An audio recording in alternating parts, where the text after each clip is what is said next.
दोस्तों आज के वीडियो में हम रासायनिक संयोजन के नियमों के बारे में हम चर्चा करेंगे। तो या परमाणु संयोग करके जब यौगिक का निर्माण करते हैं तो यौगिक का जो निर्माण होता है उसमें कौन कौन से नियम लागू होते हैं, या दो तत्व या दो यौगिक परस्पर संयोग करते हैं तो उसमें कौन से नियम लागू होते हैं और कौन से नियमों की हमें पालना करनी चाहिए, ये सारी बातें इस वीडियो के अंदर हम चर्चा करेंगे। दोस्तों रासायनिक संयोजन के जो नियम होते हैं वो 5 के होते हैं और इन पांचों नियमों को हमें ध्यान से देखना है। इस वीडियो में हम पांचों नियम समझने का प्रयास करेंगे, तो आप वीडियो अंत तक देखें ताकि ये जो नियम हैं आपको अच्छी तरीके से समझ में आ जाए। दोस्तों पहला जो नियम है वो होता है द्रव्यमान संरक्षण का नियम, और दूसरा जो नियम है वो है स्थिर अनुपात का नियम, तीसरा नियम है गुणित अनुपात का नियम, और चौथा नियम है व्युत्क्रम अनुपात का नियम, और पांचवा और लास्ट जो नियम है गेलुसाक आयतनों के संयोजन का नियम। ये पांचवा नियम है। अब हम एक एक की चर्चा करते हैं। पहला नियम ये है द्रव्यमान संरक्षण का नियम। रासायनिक अभिक्रिया में भाग लेने वाले तत्व और बनने वाले उत्पाद, रासायनिक अभिक्रिया में भाग लेने वाले जितने भी पदार्थ हैं उनका कुल द्रव्यमान और बनने वाले जो उत्पाद हैं उनका कुल द्रव्यमान हमेशा बराबर होता है। यही क्या है, द्रव्यमान संरक्षण का नियम है। यानी द्रव्य न तो बनाया जा सकता और न ही नष्ट होता। हम कई उदाहरण ले सकते हैं जिससे हमें ये पता लग जाता है कि वास्तव में इसमें कोई पदार्थ का द्रव्यमान ना तो खर्च हुआ है और ना उत्पन्न हुआ है। तो इस नियम का हमें ध्यान रखना है। जब भी आप रासायनिक समीकरण लिखें तो आपको ये चेक करना बहुत ही आवश्यक है, अभिकारक की तरफ जितने भी तत्व या यौगिक हैं उनका कुल द्रव्यमान, अगर उत्पादों की ओर जितने भी तत्व या यौगिक हैं उनके कुल द्रव्यमान के बराबर नहीं आता है तो आपका रासायनिक समीकरण गलत है। ऐसी कंडीशन में आप क्या करोगे, उस रासायनिक समीकरण को संतुलित करोगे। देखिए दोस्तों, यदि मैं बात करूं एक उदाहरण की, H2 प्लस O2, ये दोनों परस्पर क्रिया करके H2O का निर्माण करते हैं। यहाँ पर जो हाइड्रोजन है इसका द्रव्यमान 2 और ऑक्सीजन है इसका द्रव्यमान 32। टोटल हम योग करेंगे तो ये 34 इसका द्रव्यमान आ जाता है जो अभिकारक हैं इनका। अब यहाँ इधर जल है और जल का कुल द्रव्यमान हम निकालें तो 2 + 16 और ये हो गया 18। अब यहाँ देखिए, यहाँ पर 18 हैं और इधर 34 हैं, तो ये द्रव्यमान संरक्षण का जो नियम है उसकी पालना नहीं करता है। अब हम इसके लिए क्या करेंगे, ये जो समीकरण है इस समीकरण को संतुलित करेंगे। देखिए जो समीकरण हमें दे रखा था H2 + O2, ये हमें समीकरण दे रखा था और जल का जो अणु है वो बन रहा था। अब इसको संतुलित करेंगे तो यहाँ पर देखिए ऑक्सीजन इधर एक ही है उत्पाद की तरफ और इधर ऑक्सीजन 2 है, तो यहाँ पर हम 2 लगाएंगे तो ऑक्सीजन संतुलित हो जाता है। लेकिन यहाँ पर जो हाइड्रोजन है वो 4 है, तो यहाँ पर हम 2 लगाने पर हाइड्रोजन संतुलित हो जाता है। तो हाइड्रोजन भी 4 है और इधर भी हाइड्रोजन 4 है, ऑक्सीजन इधर 2 है और इधर भी 2 हो गया। अब हम इसको क्या करेंगे, द्रव्यमान संरक्षण के जो नियम है उसकी पालना ये कर रहा है या नहीं कर रहा है इसकी जांच करेंगे। तो देखिए 2 × 2, 2 बाहर हैं और हाइड्रोजन अणु द्रव्यमान 1 होता है तो यहाँ पर 2 है तो 2 हो गया, प्लस 2 जो ऑक्सीजन है जो 2 है और 1 ऑक्सीजन परमाणु का 16 होता है, 4 प्लस और 16 दूनी 32 और 32 और 4 36, ये हो गए 36, और इधर 2 और 2 हाइड्रोजन के प्लस 16 ऑक्सीजन के और 2 16 और 2 18, तो ये 18 हो गए, तो 2 × 18 बराबर 36। तो अब देखिए ये जो समीकरण है द्रव्यमान संरक्षण का जो नियम है उसकी पालना कर रहा है। ये इधर अभिकारक हैं, अभिकारकों का जो कुल द्रव्यमान 36 आ रहा है और ये उत्पाद है उत्पाद का भी कुल द्रव्यमान 36 आ रहा है। तो रासायनिक अभिक्रिया में ना तो कोई जो द्रव्यमान है उत्पन्न होता और ना ही कोई द्रव्यमान नष्ट होता। तो इस प्रकार हम इस द्रव्यमान संरक्षण का जो नियम है इसको समझा सकते हैं। स्थिर अनुपात का नियम, CO2 एक यौगिक है और इस यौगिक में कार्बन और ऑक्सीजन दो तत्व हैं और इनके यदि हम द्रव्यमानों का अनुपात देखें तो कार्बन का द्रव्यमान 12 है और ऑक्सीजन, क्योंकि ऑक्सीजन यहाँ पर 2 है और एक ऑक्सीजन का 16 परमाणु द्रव्यमान होता है, तो ये O2 है, तो इसका कितना हो गया 32। अगर हम इसका सरल अनुपात करें तो सरल अनुपात क्या हो जाएगा 3:8, 832 और 4:12, इस प्रकार ये अनुपात होगा। अब ये जो कार्बन डाइऑक्साइड है आप किसी भी विधि से आप बनाओ, हमेशा कार्बन और ऑक्सीजन का CO2 के अंदर जो द्रव्यमानों का अनुपात है वो हमेशा स्थिर ही रहेगा, यही रहेगा 3:8। देखिए हम इसको बनाकर भी हम देख सकते हैं। कार्बन डाइऑक्साइड को हम अलग अलग तरीके से हम बना सकते हैं। आपको याद होगा कि कार्बन को ऑक्सीजन की उपस्थिति में अगर हम जलाते हैं तो CO2 बनता है, और यदि कैल्शियम कार्बोनेट को हम गर्म कर दें, कैल्शियम कार्बोनेट को अगर हम गर्म करें तो भी क्या बनेगा CO2 बनेगा और साथ में जो कैल्शियम ऑक्साइड है वो बनेगा। तो यहाँ पर भी देखो CO2 बन रहा है और यहाँ पर भी CO2 बन रहा है। तो अगर हम इसमें इनके तत्वों के द्रव्यमानों का अनुपात देखें तो वही 3:8 आएगा और यहाँ पर भी जो आ रहा है वो 3:8 आ रहा है। तो स्थिर अनुपात का नियम आपको समझ में आ गया होगा कि यदि कोई यौगिक है, उस यौगिक के अंदर जो तत्व हैं उनका द्रव्यमानों का जो अनुपात है वो हमेशा स्थिर रहता है, चाहे आप उस यौगिक को किसी भी विधि से आप बनाओ, इनका जो द्रव्यमानों का अनुपात निश्चित ही रहेगा। तो मेरे हिसाब से ये आपको समझ में आ गया होगा। अब बात करते हैं हम तीसरे नियम की। तीसरा नियम जो है गुणित अनुपात का नियम है। देखिए यदि दो तत्व परस्पर संयोग करके एक से अधिक यौगिक का निर्माण करें, मतलब कोई भी दो तत्व हैं और वो दोनों तत्व परस्पर संयोग करें और संयोग करके एक से अधिक यौगिक बना सकते हैं। आपको भी पता है यदि दो तत्व परस्पर संयोग करते हैं तो ये ज़रूरी नहीं एक ही प्रकार का यौगिक बनाएं, वो कई प्रकार के यौगिक बना सकते हैं। तो एक तत्व के साथ जो दूसरा तत्व है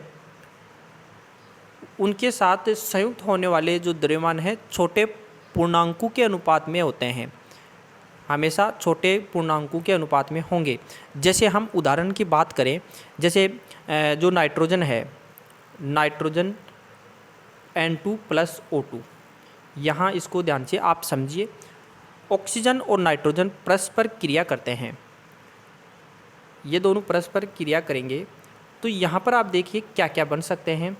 ये दोनों परस्पर क्रिया करेंगे तो एक तो नाइट्रोजन डाइऑक्साइड बन सकता है और एक नाइट्रोजन मोनोऑक्साइड बन सकता है और एक नाइट्रोजन ऑक्साइड बन सकता है जिसको हम नाइट्रोजन ट्राइऑक्साइड कहेंगे, और एक N2O4 ये बन सकता है। मतलब कई प्रकार के यौगिक ये बन सकते हैं। तो मैंने यहाँ पर आपको 4 यौगिक बताए हैं, 4 प्रकार के यौगिक इस प्रकार बन सकते हैं। देखिए यदि हम इसमें नाइट्रोजन का बाहर देखें तो नाइट्रोजन का बाहर आपको पता है नाइट्रोजन का बाहर है वो 28 होता है, नाइट्रोजन है वो 7 नंबर पर आ रहा है, लेकिन यहाँ पर N2 लिया हमने तो N2 का जो बाहर होगा वो 28 होगा।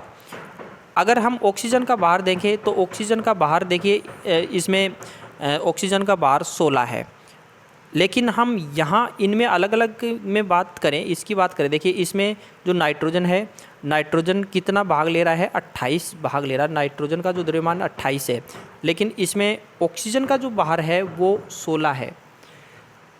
यहाँ पर देखिए इसमें नाइट्रोजन है वो 14 है और ऑक्सीजन है वो 16 है। इसी प्रकार इसमें देखिए जो N2O3 है, इसमें जो नाइट्रोजन है, नाइट्रोजन 28 है, मतलब इसका द्रव्यमान 28 है और ऑक्सीजन है उसका 48 है। और फिर इसके बाद में देखिए ये N2O4, इसमें ये 28 है और जो ये है ये 16 चौक 64, ये 64 है। ये मेरे हिसाब से ये आपको समझ में आ रहे होंगे कि मैंने कैसे ये निकाले हैं। N2O है, इस N2O में नाइट्रोजन का जो परमाणु नाइट्रोजन का जो द्रव्यमान है वो 28 है, और दूसरे के अंदर नाइट्रोजन एक ही है तो इसका 14 हो गया, और तीसरे और चौथे के अंदर 28 है, मतलब N2 है, तो ये हमने लिख दिया। और यहाँ पर जो ऑक्सीजन 16 है, लेकिन जो इसके अंदर और इसके अंदर देखिए, दोनों के अंदर इस ऊपर वाले में ऑक्सीजन 3 है और इसमें ऑक्सीजन 4 है, तो इनको हम देखें तो 48 और इसमें कितना है 64। अब देखिए इसमें जो ऑक्सीजन का जो बार है, जो नाइट्रोजन के जो 14 बार से जो क्रिया करता है, तो इसमें देखिए पहला जो है इसके अंदर जो इसका सरल अनुपात करें तो इसका आधा करें हम तो इसका 14 होगा और इसका 8 होगा, कि जो नाइट्रोजन का 14 बार है उससे कितने जो ऑक्सीजन है वो क्रिया कर रहे हैं, उस बात को हम समझ रहे हैं। यहाँ पर जो नाइट्रोजन है 14 है इसका बार, और यहाँ पर 16, तो ये ऑक्सीजन का 16 हो गया। यहाँ पर देखिए 28 है तो इसका आधा कर दो तो 14 हो जाएगा, और 14 के सापेक्ष जो ये 48 जो ऑक्सीजन है वो कितना होगा, 43 का आधा कर दो 24, और इधर ये देखिए 28 है तो 28 का 14, मतलब 14 जो परमाणु बाहर है उसके सापेक्ष ऑक्सीजन कितना क्रिया करता है वो हम देख रहे हैं। तो 28 के साथ 64 क्रिया कर रहा है, जो 14 के साथ इसका आधा हो जाएगा 32। तो ये है गुणित अनुपात का नियम, मतलब आपको समझ में आया होगा।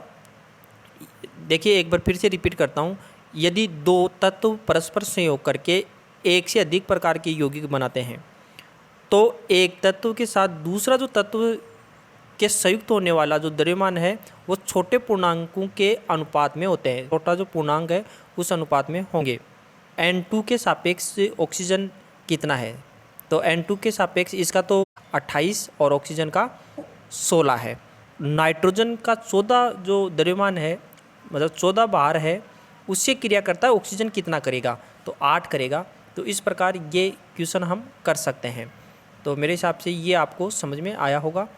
तीसरा नियम था ये। अब इसके बाद में हम चौथे नियम की बात करें तो चौथा नियम क्या है, व्युत्क्रम अनुपात का नियम। व्युत्क्रम अनुपात का नियम क्या है, इसकी परिभाषा हम इस प्रकार लिख सकते हैं कि वह अनुपात जिसमें दो तत्व किसी तीसरे तत्व के एक निश्चित बार से संयोजित होते हैं या तो समान होते हैं, या उस अनुपात जिसमें आपस में संयोजित होते हैं सरल पूर्ण संख्या के गुणज होते हैं। अब देखिए इसको समझ लेते हैं हम। ये मीथेन है और ये कार्बन डाइऑक्साइड है। यहाँ पर इस कार्बन का जो परमाणु द्रव्यमान है वो 12 है, और इस सूत्र के अंदर भी कार्बन का जो परमाणु द्रव्यमान है 12 है। यहाँ पर एक कार्बन है 4 हाइड्रोजन से संयोग कर रहा है, और यहाँ पर एक जो कार्बन है 2 ऑक्सीजन से ऑक्सीजन परमाणु है उससे क्रिया कर रहा है। अगर हम यहाँ पर एक भाग की बात करें, मतलब 4 हाइड्रोजन है एक कार्बन से कर रहे हैं, तो एक बार की बात करें मतलब 4 हाइड्रोजन में 4 में हम 12 का भाग दें तो ये एक हाइड्रोजन से क्रिया करने वाला द्रव्यमान आ जाता है। इसी प्रकार 2 ऑक्सीजन है तो ये 32 है, तो 32 दोनों का जो बाहर है वो हमने देख लिया है।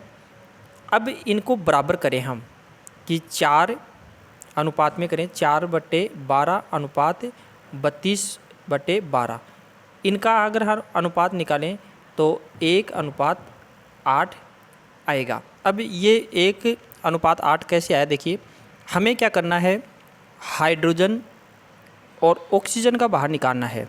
तो देखिए नीचे जो कार्बन है वो तो निश्चित है 12-12 है, लेकिन हमें ये हाइड्रोजन और ये ऑक्सीजन इसका अनुपात निकालेंगे तो 4 एकम 4 और 8 चौक 32, तो 1:8 आता है। अब हाइड्रोजन और ऑक्सीजन का जो बाहर है उस बाहरों का जो अनुपात है वो 1:8 ही होगा। देखिए कैसे, अगर हम जल की बात करें H2O तो इसमें हाइड्रोजन और ऑक्सीजन है, तो हाइड्रोजन का 2 होता है और ऑक्सीजन का कितना होता है 16। इसका भी अगर सरल अनुपात निकालें तो 1:8 आता है। तो ये आपको समझ में आया होगा कि व्युत्क्रम अनुपात का नियम क्या है। मतलब कहने का मतलब ये है कि ये वह अनुपात होता है जिसमें दो तत्व किसी तीसरे तत्व के एक निश्चित बार से संयोजित होते हैं, या तो समान होते हैं या उस अनुपात जिसमें ये आपस में संयोजित होते हैं। लास्ट रासायनिक संयोजन का जो नियम है वो है गेलुसॉव का आयतन के संयोजन का नियम। यदि कोई गैस है, जैसे एक हाइड्रोजन है और दूसरी क्लोरीन है, ये परस्पर क्रिया करती हैं और HCl बनाती हैं। अब यहाँ पर ये भी अगर गैस है, ये भी गैस है और HCl भी गैस है, अगर तीनों ही गैस हो, मतलब क्रिया करने वाली गैस हो और बनने वाली भी गैस हो, तो जो क्रियाकारक हैं, ये जो क्रियाकारक हैं, इन क्रियाकारकों का जो सरल अनुपात है वो अनुपात इस उत्पाद में जो गैस बन रही है उसके सरल अनुपात में ही होगी। मतलब इसका भी, ये भी इन दोनों के सरल अनुपात में ही होगी। जैसे इसका अनुपात है 1 और इसका अनुपात भी है 1 और इसका अनुपात है 2, मतलब इसका 1 आयतन, इसका भी 1 आयतन और इसका 2 आयतन, तो ये इसके अनुपात में ही इसको लिखा जाएगा। तो इस प्रकार इसको हम परिभाषित कर सकते हैं कि जब गैस आपस में संयोग करती हैं तो एक सरल अनुपात होता है, और यदि उत्पाद भी गैस हो तो उनका क्रियाकारी गैसों के आयतन से भी सरल अनुपात होता है। ये दो गैस हैं जो क्रियाकारक हैं। इन गैसों का जो आयतन है, जो सरल आयतन है, मतलब सरल अनुपात में जो आयतन है, वो जो उत्पाद में जो गैस बन रही है वो भी इन सरल अनुपात में ही होगा। तो इसकी परिभाषा आपको समझ में आई होगी। जब गैसें आपस में संयोग करती हैं तो एक सरल अनुपात होता है, और यदि उत्पाद भी गैस हो तो उनका क्रियाकारी गैसों के आयतन से भी सरल अनुपात होता है। Thank you for watching.